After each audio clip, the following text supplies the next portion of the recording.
এক গ্রামে একজন বৃদ্ধ মানুষ ছিলেন। প্রতিদিন সকালে তিনি মাঠের দিকে যেতেন। হাতে থাকত একটা ইঁট।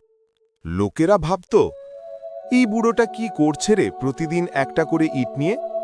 কেউ হাসত, কেউ ঠাট্টা করত, এইভাবে নাকি প্রাসাদ বানাবে। কিন্তু বৃদ্ধ কিছু বলতেন না। চুপচাপ হাসি মুখে ইঁটটা রেখে দিতেন মাঠের এক কোণে। দিন যায়, মাস যায়, বছর কেটে যায়।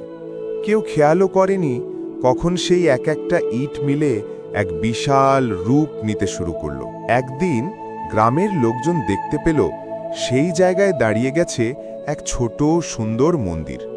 সবাই অবাক।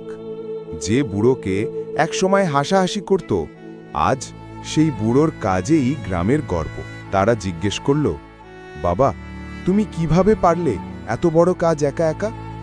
বৃদ্ধ হেসে বললেন, আমি বড় কিছু ভাবিনি। জীবনের প্রতিদিনের ছোট ছোট পদক্ষেপই একদিন বড় সাফল্য তৈরি করে।